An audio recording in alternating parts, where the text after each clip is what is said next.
Bab 412. Diunggah oleh Baca Suara. Jangan lupa like dan subscribe, agar kami semangat unggah lebih banyak. Arthur Leywn. Di mana hewan peliharaanmu, Alakrian? Tanya Gideon, menatap sekeliling dengan waspada seolah-olah Lyra Dreide akan melompat keluar dari bayang-bayang dari segala arah. Wajahnya bernoda jelaga, dan mau tidak mau aku memperhatikan bahwa alisnya hilang lagi, dan sebagian rambutnya telah hangus. Bukannya aku ingin dia melihat ini, tapi di mana kamu bisa mengunci punggawa dan berharap dia tinggal. Di sebelah Gideon, Emily memberiku lambaian kecil. Dia berwajah pucat dan memiliki kantong hitam di bawah matanya, tetapi fakta bahwa dia berdiri sama sekali menunjukkan kembalinya kekuatannya. Baru beberapa hari sejak tes penganugerahan, dan tanpa tanda kebesaran Ellie, aku yakin Emily butuh beberapa hari lagi untuk pulih. Aku punya salah satu lemari besi di Earthbound Institute yang dipasang menjadi sel, kataku, berhenti di depan kedua penemu itu. Regis dan Mika mengawasinya sementara dia melatih adikku di Regalia. Gideon mendengus saat dia berbalik dan mulai berjalan pergi dengan cepat. Kami berdiri di lantai terendah Vildorial, dikelilingi oleh tempat tinggal batu yang baru dibangun. Penghancuran serangan Skites di kota sudah tinggal kenangan, setidaknya secara fisik. Aku masih bisa melihat ancaman serangan dalam pandangan sembunyi-sembunyi para kurcaci dan elf yang berkeliaran, dalam cara mereka menghindari obrolan ringan dan tidak pernah menggerakkan tangan terlalu jauh dari senjata mereka. Dengan perasaan campur aduk aku melihat beberapa ketegangan itu mencair setiap kali mereka melihat aku, kehadiran aku memperkuat keberanian mereka. Setidaknya kau harus memiliki ketiga tombak padanya, Gideon melanjutkan setelah beberapa saat dia membawa kami ke terowongan sempit yang aku tahu terhubung ke beberapa lubang penambangan tua. Tombak bukan milikku untuk diperintah, kataku sambil berbicara. Seorang anak laki-laki kurcaci kecil melambai, seringai besar bergigi jarang di wajahnya yang bulat, dan aku membalasnya dengan mengangkat tangan, lalu mengikuti Gideon ke dalam terowongan gelap. Byron hampir selalu berada di sisi Virion, dan Virion sibuk merawat kawanannya. Dengan Dicaten beralih kembali ke kendali kami, dia dapat menjangkau lebih banyak elf yang tersebar di seluruh benua. Mereka sedang mencoba mencari tahu berapa banyak yang tersisa, Emily berkata dengan lembut, suaranya serak karena emosi. Keputusasaan yang sama yang melekat pada kata-katanya mencakar bagian belakang tenggorokanku, dan aku harus batuk untuk melepaskannya. Pertempuran pecah di Kalberg, dan Farai membantu. Rupanya, beberapa prajurit yang melarikan diri dari Black Band berhasil mencapai Kalberg dan memperingatkan mereka tentang apa yang sedang terjadi. Alih-alih menyerah, darah tinggi yang bertanggung jawab atas kota menguncinya dan menggali. Semakin banyak alasan untuk melanjutkan proyek aku yang lain, desak Gideon, bergerak cepat meskipun pencahayaan redup. Perang ini belum berakhir. Tidak, tidak pikirku, mengingat apa yang akan terjadi selanjutnya. Aku telah mencoba untuk menempatkan diri aku di tempat Agrona, menggunakan semua yang aku ketahui tentang dia untuk mengukur langkah selanjutnya. Jika Kezes memenuhi kesepakatan kami, maka aku berharap bahwa kami telah melihat pertempuran terakhir dari setiap pertempuran skala penuh di tanah Dicatia, dan itu mungkin, jika mungkin terlalu berharap, bahwa Agrona mungkin hanya menghapus Dicaten sebagai lebih masalah bahwa itu layak dan mengalihkan fokusnya ke Epeotus. Namun, satu elemen tertentu membuat jalan itu tidak mungkin, aku. Aku masih tidak mengerti bagaimana Agrona datang dengan pengetahuannya tentang reinkarnasi, atau bagaimana dia bisa mencari di seluruh dunia untuk menemukan warisan dan dua titik jangkar yang dia butuhkan untuk mewujudkan potensinya sepenuhnya di dunia ini, aku dan Nico. Namun, terlepas dari bagaimana dia membuat penemuan ini, penerapannya tidak berjalan sesuai rencana. Aku telah bereinkarnasi di benua yang salah, di tubuh yang salah, dan dia terpaksa mencari kapal di luar wilayahnya sendiri. Alih-alih menjadi titik jangkar yang sepenuhnya berada di bawah kendalinya, aku malah menjadi musuhnya. Dan melalui tindakan putrinya sendiri, aku diberi satu-satunya kekuatan di dunia ini yang berpotensi mampu melawan Agrona dan Kezes. Aku tidak membayangkan bahwa salah satu dari mereka akan membiarkan itu pergi. Kezes bersedia bertukar bantuan untuk pengetahuan dalam aliansi yang lemah, tapi Agrona. Aku tahu penguasa klan Fritra mau tidak mau menginginkan apa yang kumiliki. Gagasan untuk melakukan tawar-menawar yang serupa dengannya, perdagangan pengetahuan eterik untuk sumpahnya untuk meninggalkan Dicaten sendirian, telah terlintas di benak aku, tetapi setelah banyak pertimbangan, aku juga tahu tidak ada sumpah yang dapat dia buat yang dapat aku andalkan. Dan bahkan jika aku memutuskan untuk mengambil risiko seperti itu, aku tidak dapat menyerahkan seluruh penduduk Alakria ke nasib mereka hanya karena Dicaten telah diamankan. Terlepas dari niatnya terhadap Dicaten, Agrona pada akhirnya akan mengejarku lagi. Aku tidak bisa hanya duduk di sekitar Vildorial menunggu hal itu terjadi. Ini dan banyak pikiran lainnya memenuhi pikiran aku saat kami menyelidiki terowongan pertambangan lama. Terowongan menjadi panas dan pengap, bebatuan di sekitar kami memancarkan panas, dan udara dipenuhi bau belerang yang terbakar. Kami melewati beberapa urat garam api yang sudah habis, porosnya sendiri ditinggalkan untuk tanah yang lebih subur, sampai akhirnya terowongan kami membuka ke gua yang jauh lebih besar. Perancah telah dibangun di dinding tipis dan pagar digantung dari langit-langit tinggi di atas. Vena tipis garam api masih terlihat di beberapa tempat, tetapi cahaya redupnya dibayangi oleh serangkaian artefak pencahayaan terang yang telah dipasang dalam kisi-kisi di lantai. Aku terkejut melihat 6 pria dan wanita, 4 kurcaci, seorang pria elf, dan seorang wanita manusia, sudah menunggu kami. Mereka telah duduk di sekitar meja kerja usang dan mengobrol dengan santai, tetapi melompat berdiri sebagai kelompok ketika mereka melihat kami mendekat. Tuan Gideon, Tuan, kata salah satu kurcaci. Dia memiliki rambut hitam keriting dan janggut sampai ke pinggang. Kroh, aku anggap kamu mendapatkan paketnya di sini tanpa masalah. Tanya Gideon, bergerak langsung ke tumpukan peti logam yang terletak di sisi lain meja. Tentu saja, kata kurcaci itu sambil menyeringai. Senang akhirnya melihat artefak ini digunakan. Gideon meraih peti pertama, mengangkatnya, segera gagal memindahkannya lebih dari 1 atau 2 inci, lalu beralih ke 2 kurcaci lainnya. Kalian berdua, seret ini ke sini dan buka untukku. Aku melihat dengan rasa ingin tahu saat kedua kurcaci itu bersama-sama mengangkat peti paling atas, memindahkannya ke meja kerja terpisah, lalu membuka tutupnya. Kilau kabut panas muncul sejenak di atas peti terbuka, disertai dengan cahaya oranye redup yang sama yang menerangi ceruk langit-langit gua yang lebih gelap di atasnya. Gideon mengenakan sepasang sarung tangan kulit yang berat, seperti yang digunakan di bengkel, lalu meraih ke dalam kotak. Logam bergesekan dengan logam, lalu Gideon mengangkat salah satu artefaknya. Itu adalah pedang dengan bilah lurus bermata dua. Urat-urat keriting berwarna jingga redup berputar-putar dan berputar menembus baja abu-abu kusam. Saat aku mencondongkan tubuh lebih dekat untuk melihat lebih baik, aku bisa merasakan panas keluar dari senjata. Crossbow-nya agak terlalu besar, hampir kikuk, dengan gagang bergaya bajingan yang bisa dipegang dengan nyaman dengan 1 atau 2 tangan. Aku mengaktifkan Real Mirror, dan gua berubah menjadi kerusuhan warna saat partikel mana menjadi terlihat. Partikel atribut api menempel pada bilahnya, menari-nari di sepanjang garis jingga yang bersinar. Sumber mana yang kuat terpancar dari gagangnya juga. Gideon menyodorkan pedang kepadaku, pegang dulu. Kulit gelap itu terasa hangat saat disentuh, tetapi tidak panas. Dengan hati-hati, aku menggerakkan satu jari di sepanjang sisi pedang, tetapi menariknya kembali saat panas terik dari baja yang mengandung garam membakar dagingku. Gideon mendengus. Kurasa aku harus menambahkan label peringatan ke gagangnya yang berbunyi, "Hei idiot, jangan sentuh baja panas yang bersinar." Aku terkekeh saat mundur selangkah dan mengayunkan pedang secara eksperimental. Itu bukan pengerjaan terbaik yang pernah aku rasakan, terutama di Departemen Keseimbangan, tetapi karena ini hanya prototipe Gideon, aku berharap desainnya disempurnakan karena lebih banyak senjata dibuat. Memasukkan baja berhasil seperti yang kita diskusikan. Tanyaku, memutar bilahnya ke sana kemari dalam potongan yang meninggalkan busur kabut panas di belakangnya. Emily menanggapi dengan menguap setengah tertahan. Metode wadah itu jenius. Memasukkan garam api ke dalam besi yang meleleh memungkinkan kami mendapatkan mineral itu sendiri cukup panas untuk dicairkan, dan meningkatkan kandungan karbon baja dengan memasukkannya ke besi karbon tinggi memungkinkan garam api mengikat baja, memecahkan 2 masalah di satu kali. Iya, ya, anak ajaib itu melakukannya lagi, gerutu Gideon, meski aku tahu dia tidak benar-benar tidak bahagia. Di tengah meja kerja terdapat generator pelindung yang jauh lebih kecil, seperti yang kami gunakan selama pengujian penganugerahan. Gideon mengaktifkannya dengan denyut mana, lalu melangkah mundur dan menatapku penuh harap. Ayo, sentuh bilahnya ke perisai. Namun dengan lembut, tambahnya cepat. Kami tidak membutuhkan kekuatan lens yang aneh sekarang, aku hanya ingin kamu melihatnya. Memutar mataku, aku menurunkan bilahnya ke arah perisai gelembung kecil. Ketika ujungnya menyentuh penghalang transparan, itu mendesis dan meletus, mengirimkan percikan api.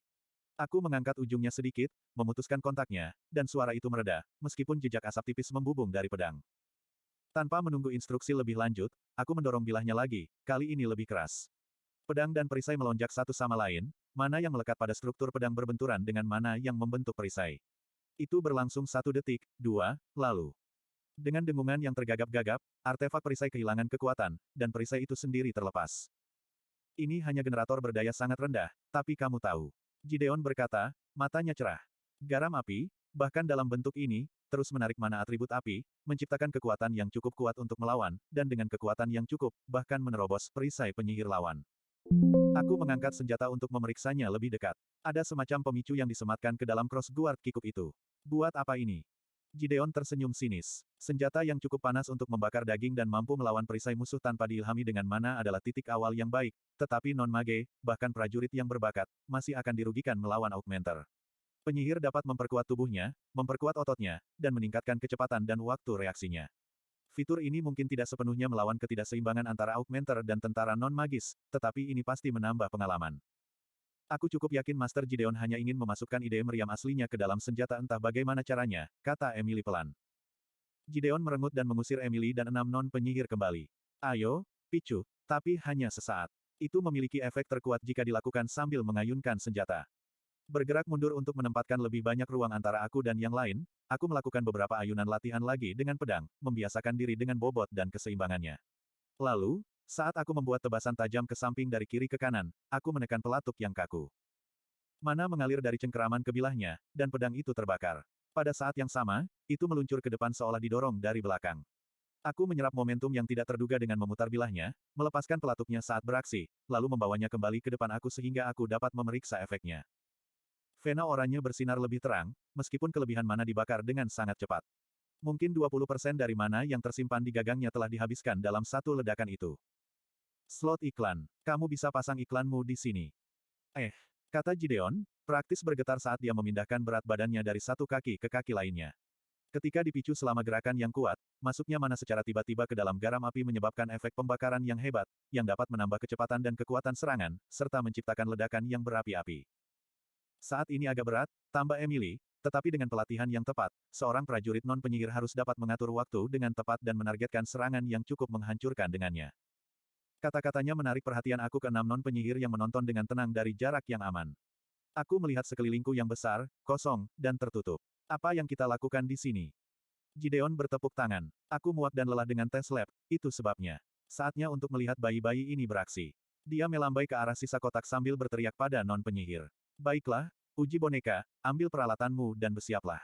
Setelah beberapa saat, dia menambahkan, dan pastikan untuk melakukan peregangan. Hal terakhir yang aku butuhkan adalah tes aku dibatalkan karena seseorang menarik otot. Aku menatap Gideon, tapi sepertinya dia sengaja mengabaikanku. Emily bergerak ke sisiku, meraih pedang dengan tangan bersarung tangan. Maaf, dia bersikeras. Kamu tidak harus, tetapi kamu benar-benar adalah pilihan terbaik. Jika ada yang tidak beres, kamu bisa menyembuhkan, lagi pula. Bukannya aku berharap salah satu dari orang-orang ini bahkan akan menyerang kamu. Dia tersenyum, setengah berbalik, lalu berkata, meskipun, jika kamu membiarkan mereka mendapatkan beberapa hit, itu akan membantu dalam pengujian. Kupikir kamu perlu menghabiskan waktu jauh dari Gideon, gerutuku, mematahkan leherku dan memutar bahuku. Kau mulai terdengar seperti dia. Ternyata, keenam non-mage ini sudah berlatih dengan senjata, baik untuk menguji mereka untuk Gideon maupun untuk mempersiapkan latihan tempur langsung. Crow dan para kurcaci lainnya telah terlibat terlebih dahulu, tetapi Gideon telah berusaha keras untuk menemukan sukarelawan manusia dan elf dengan pengalaman pertempuran sebelumnya, untuk memastikan panas dan kekuatan pedang tidak akan terlalu berlebihan bagi seseorang dengan struktur kerangka yang lebih tipis dan kulit yang kurang tangguh secara genetik. Tidak butuh waktu lama bagi mereka untuk bersiap-siap, berlapis baja dengan kulit tebal yang dirancang untuk melindungi mereka, bukan dariku, tapi dari senjata yang mereka pegang masing-masing. Ada 2 pedang, masing-masing dengan desain yang sedikit berbeda, 3 kapak perang, dan 1 pedang panjang. Seperti yang dijelaskan Gideon, mereka ingin melihat bagaimana baja yang mengandung garam api bereaksi ketika ditempa menjadi bentuk yang berbeda, serta memvariasikan ukuran batang kristal mana yang telah dimasukkan ke pegangan setiap senjata. Berdiri di tengah gua besar, dikelilingi oleh prajurit berbalut kulit, aku mengacungkan batang logam polos yang ditarik dari beberapa bahan yang ditinggalkan, senjata, yang jauh lebih aman untuk eksperimen daripada pedang eterik sihir aku. Jangan bersikap lunak padanya, kalian semua. Ingat, dia praktis abadi, dia bisa menerimanya. Sekarang, lakukanlah. Mata Gideon berkilat lapar dari tempat dia dan Emily membarikade diri di belakang generator perisai yang jauh lebih kuat. Di sebelahnya, Emily berjongkok diam-diam di atas buku catatan dan pena bulu, siap mencatat semua yang terjadi. Aku bertukar busur dengan hormat dengan lawan aku, lalu duduk kembali ke posisi defensif yang longgar. Pria elf bergerak lebih dulu, pedangnya menebas ke bawah dan meledak menjadi api saat Gideon memberikan perintah. Tapi kekuatan ledakan itu terlalu kuat untuk elf yang lentur itu, terutama karena dia tidak bisa memperkuat tubuhnya dengan mana, dan glaive itu tersentak ke samping, terbanting ke tanah di depan Crow, yang telah melompat ke depan untuk menebas dengan kapaknya di kakiku. Dwarf itu tersandung gagang glaive dan terkapar. Aku berputar menjauh dari kekacauan, mengangkat besiku ke atas untuk membelokkan ayunan dari kurcaci yang memegang pedang. Aku memastikan untuk mengontrol gerakan aku, bekerja untuk menyamai kecepatan dan kekuatan lawan aku, jika tidak, aku berisiko menghancurkan tulang atau anggota badan terkilir dengan balok dan serangan balik aku. Pedang garam api menggigit batang besi, lalu meledak dalam pembakaran yang menghanguskan wajahku. Pedang itu melonjak ke bawah, memotong senjataku menjadi 2 bagian dan melirik tanpa membahayakan dari aether yang melapisi kulitku.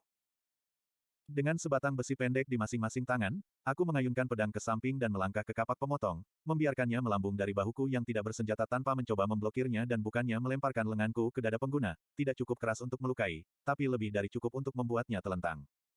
Wanita manusia itu melompati kurcaci yang jatuh dan mengayunkan pedangnya dengan kedua tangan ke arahku.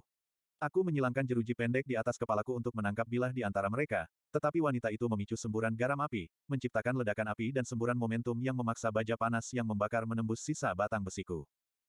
Mengambil satu langkah pendek ke belakang, aku dengan sengaja membiarkan titik cahaya pedang itu mencakar di depanku. Yang mengejutkan aku, itu membakar kulit tipis aether yang selalu membalut tubuh aku, dan mencetak garis di bagian depan baju aku dan ke dalam daging aku sebelum membanting ke tanah di kaki aku, melaju ke batu yang kokoh. Mata wanita itu terbelalak, dan dia mulai menggumamkan apa yang aku yakin dimaksudkan sebagai permintaan maaf, tetapi kata-kata itu tidak pernah terwujud. Dicengkeram erat-erat di kedua tangannya, pelatuknya masih dikompresi, dan mana dibangun dengan cepat dibilahnya hingga bergetar. Sebelum aku sempat memperingatkannya untuk melepaskannya, pedang itu meledak. Badai api dan pecahan peluru baja menelan kami. Menerjang ke depan, aku memeluk wanita itu saat dia bergoyang ke belakang, mengangkatnya dari kakinya dan menarik tubuhnya yang tertutup kulit mendekat ke tubuhku. Jalur eter yang diungkapkan oleh Godstep bersenandung kepada aku bahkan sebelum aku berpikir untuk melihat, dan aku melangkah ke dalamnya. Kami muncul dalam kilatan petir berwarna ungu sementara api putih jingga dari ledakan pedang masih berkobar di belakang kami. Pecahan baja panas membentuk batu di seluruh ruangan, begitu panas dan cepat sehingga mereka membenamkan diri ke dinding, lantai, dan langit-langit batu yang keras. Yang lain menghindari ledakan itu, menutupinya sebaik mungkin, pelindung kulit mereka yang berat memberikan perlindungan yang baik terhadap panas, tetapi sangat sedikit terhadap pecahan peluru yang setajam silet. Terengah-engah panik wanita itu saat dia berjuang untuk melepaskan helm pelindungnya memaksa perhatianku kembali padanya. Dia mencakar helm dengan satu tangan sementara yang lain gemetar hebat di pangkuannya. Aku membantu melepaskan helm, dan dia melemparkannya ke samping. Wajahnya merah karena pengerahan tenaga dan panas dari baju zirahnya, tapi dia mulai memucat dengan cepat saat dia menatapku dengan ngeri. Melihat ke bawah, aku menyadari tubuh aku dibumbui dengan luka kecil. Saat aku memperhatikan, garis yang dia tarik ke bawah dadaku dengan ujung pedangnya dan banyak tusukan kecil sembuh, dalam beberapa kasus mendorong keluar pecahan kecil pedang, yang berdenting di tanah di kakiku. Setelah semua latihan kita, gerutu Gideon, keluar dari balik perisai. Aturan nomor 2, jangan tahan pelatuknya. Apakah ada yang terluka? Emily bertanya dengan lemah, menatap kawah di batu tempat pedang wanita itu berada. Aku melihat sekeliling ruangan, tapi sepertinya tidak ada yang terluka parah. Aku tampaknya telah menyerap pecahan peluru dalam jumlah yang signifikan, sehingga bahkan wanita manusia itu hanya memiliki luka dan goresan dangkal dari pecahan itu sendiri, meskipun aku tahu dari lubang yang terbakar di armornya bahwa ada beberapa yang nyaris meleset juga. Kesalahan terjadi begitu cepat, pikirku masam, mendengarkan para petarung lain saling memanggil untuk memastikan semua orang baik-baik saja. Jika aku berpikir lebih cepat, aku bisa memaksa mana meledak daripada meledak, atau bahkan menstabilkan pedang itu sendiri untuk mencegah kecelakaan itu sepenuhnya. Ini adalah masalah yang samar-samar aku sadari di benak aku, tetapi disorot oleh kejadian ini. Saat aku memperoleh lebih banyak kemampuan seperti Rilmir, menjadi lebih sulit untuk memanfaatkan sepenuhnya masing-masing dalam pertempuran. Meskipun aku bisa berteleportasi secara instan dengan Godrune Godstep, waktu reaksi aku dan bahkan persepsi aku masih dibatasi oleh pelatihan dan atribut fisik aku sendiri. Desisan kesakitan menarikku kembali ke wanita manusia itu, yang gemetar saat dia mencoba melepaskan sarung tangannya yang berat. Dengan lembut, aku memegang jari-jari itu dan melepaskan sarung tangan darinya. Di bawahnya, tangannya sudah berubah menjadi ungu. Rusak, kataku pelan. Tapi tidak bisa diperbaiki begitu. Kami memiliki penghasil emisi di Fildorial yang dapat menyembuhkan ini tanpa rasa sakit. Emily, teriak Gideon saat dia berjalan. Dia menggigit bibir bawahnya saat dia menatap lukanya dan menunggu saat Emily bergegas mendekat. Satu tangan memegang buku catatan dan pulpennya, tangan lainnya membetulkan kacamatanya saat bergerak ke atas dan ke bawah. Bawa Sandrae ke sini ke tabib, mau. Aku kira aku seharusnya memiliki emitor yang siaga, untuk berjaga-jaga, tapi kemudian, aku tidak berharap salah satu dari kamu segera melupakan aturan dan... Gideon terdiam saat Emily, Sandrae, dan aku semua memberinya tatapan penuh arti. Berikan itu padaku, katanya sambil mengambil buku catatan itu dari genggamannya. Kalian semua, kembali ke tempat kalian. Kita pergi lagi. Emily memeluk Sandrae dan membantunya berdiri. Wajah wanita itu akhirnya menjadi hijau, dan dia tidak bisa mengalihkan pandangan dari tangan dan pergelangan tangannya yang hancur. Dan demi kecintaan pada kehidupan itu sendiri, jangan tahan pelatuk terkutuk itu, bentak Gideon, melihat Emily dan Sandrae tersandung dari gua. Eksperimen dengan senjata garam api hanya berlangsung 1 jam lebih lama, selama itu tidak ada lagi kecelakaan. Setelah selesai, memberikan umpan balik aku kepada Gideon, dan berharap sisanya baik-baik saja, aku bergegas kembali ke kota untuk memeriksa saudara perempuan aku. Meninggalkannya dengan punggawa musuh, bahkan di sisi lain dari pintu sel yang menekan mana yang diawasi oleh Lance dan rekanku sendiri, terasa tidak nyaman. Ketika aku kembali, bagaimanapun, itu adalah suara Ellie yang tertawa terbahak-bahak, suara itu terbawa jauh ke Aula Earthbound Institute. Ketika aku berbelok di sudut yang membuat sel Lira terlihat, aku menemukan Ellie duduk bersila di atas tikar di depan sel, meringkuk dengan gembira terengah-engah, sementara Regis berjingkrak-jingkrak dengan dua kaki belakangnya, memukul-mukul seolah-olah dia berada di dalam. Rasa sakit yang mengerikan. Mika terengah-engah, satu tinju mengepal menghantam dinding dan dia, juga, tampak sepenuhnya dikuasai oleh kegembiraan. Tidak Regis, itu satu-satunya cara, dia bergemuruh dengan suara bariton yang terpengaruh kartun. Aku hanya perlu mendidihkan diriku dalam lahar, aku tidak mungkin melakukan ini tanpa, dia melihatku dan berhenti tiba-tiba, lalu perlahan-lahan merosot dengan posisi merangkak. Oh, hai, bos. Mata Ellie terbuka, dan dia menunjuk ke arahku dan tertawa terbahak-bahak hingga ingus menyembur dari hidungnya. Mika mendengus liar, dan kemudian keduanya hanya tertawa lebih keras.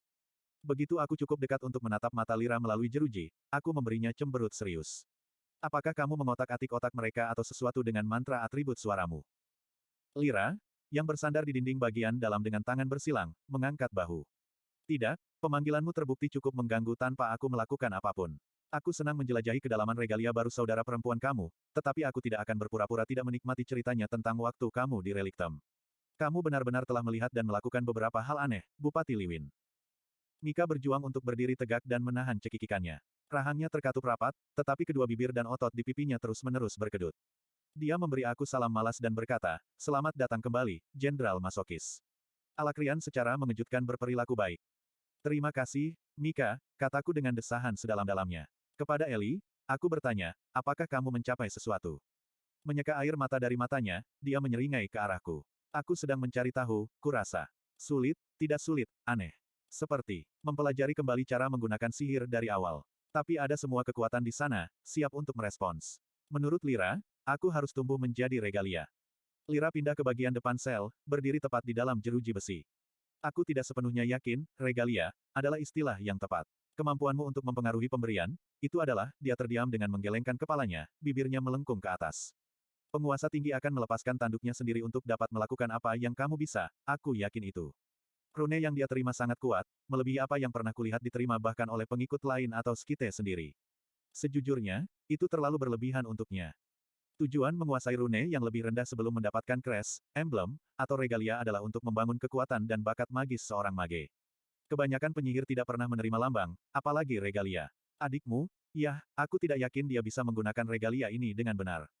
Ini akan membutuhkan penguatan dan klarifikasi yang signifikan dari intinya untuk mengendalikan sepenuhnya. Selain itu, seperti yang aku coba jelaskan padanya, itu juga cukup berbahaya. Jika dia mendorong terlalu keras, rune itu bisa mengosongkan intinya dan membuatnya lumpuh. Aku tidak segera menanggapi, malah meluangkan waktu untuk mencerna kata-kata Lira saat aku menatap kakakku. Rambutnya yang coklat keabuan, warnanya sama dengan rambut ayah kami, seingatku, agak acak-acakan. Saat punggawa itu berbicara, ekspresi gembira perlahan menghilang dari wajah Ellie, digantikan oleh kerutan kecil namun tegas, membuatnya lebih mirip ibu kami. Mau tak mau aku menjadi dua pikiran, baik tentang Ellie maupun penganugerahan secara umum. Mampu mengklarifikasi secara instan inti penyihir, kemungkinan inti penyihir manapun, sekaligus memberi mereka akses ke mantra yang kuat dapat mengubah cara Dicaten memandang sihir.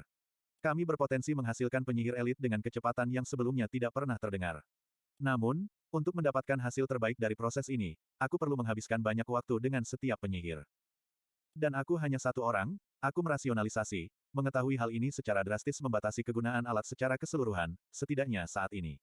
Juga, aku telah menghabiskan cukup banyak waktu di Alakria untuk melihat bagaimana kehadiran bentuk mantra ini dapat sepenuhnya menyalip budaya magis kami.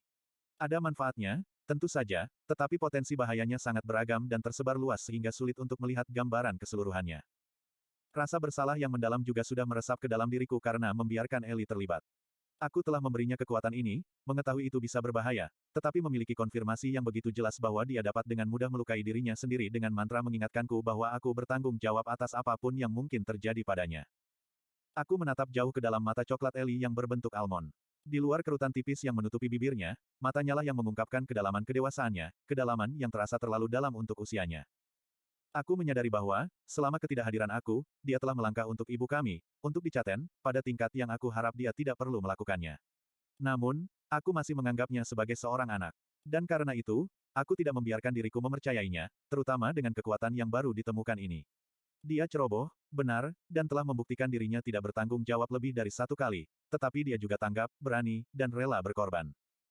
Dia telah melalui terlalu banyak hal untuk tetap dianggap sebagai anak kecil.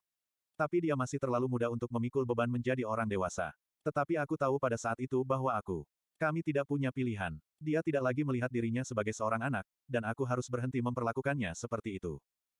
Daripada terus-menerus menentang keinginannya saat aku mencoba memaksanya ke dalam peran yang membuat aku nyaman, aku perlu mundur dan membiarkannya tumbuh ke arah yang menurutnya paling memuaskan dan nyaman.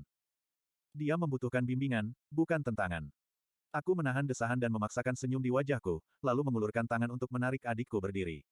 Dia mengambilnya, melompat dengan penuh semangat. Ayo, El, berjalanlah bersamaku sebentar.